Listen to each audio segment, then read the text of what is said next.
Okay, class, so now we will be transitioning and working on identifying the overall structure of stories and where you're going to demonstrate understanding and learn about key details of text, right? So, key details of our stories. Um, at first, I want you to just think of your favorite toy that you have at home. Is it a basketball? Is it a bike? Is it a scooter?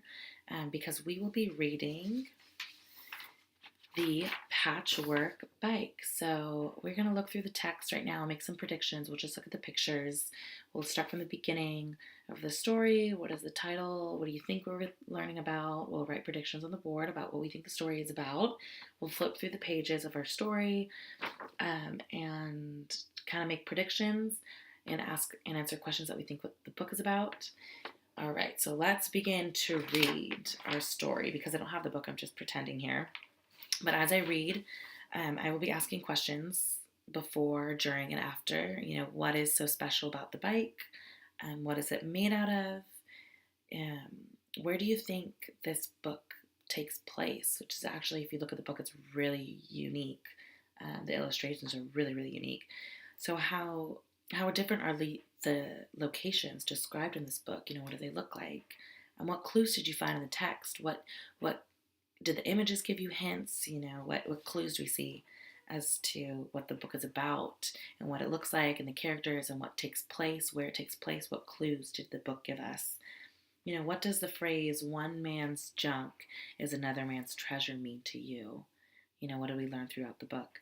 Um, so we will do that while we read the book, and now we will be focusing on making open-minded portraits. So here's an example of an open-minded portrait. So these portraits have two parts.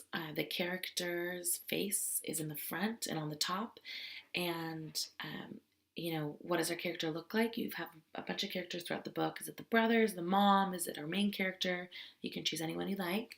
In the back of our portrait, you're going to include symbols. What makes the character unique? What is important to the character? Details about the characters that we focused on throughout the text. And I also want you on a lined piece of paper to write sentences about your symbols. So, what does the heart represent here? My character has a heart, so what does her heart represent? So I'm going to write sentences, and we're going to staple that in the back of our portraits. We'll staple that to the back. All right, so I will give you time to work on your open-minded portraits, and when you are done, we're going to be sharing them in our groups. So I'll give you time to do that. You have your colored pencils out and your pencils. All right, get started.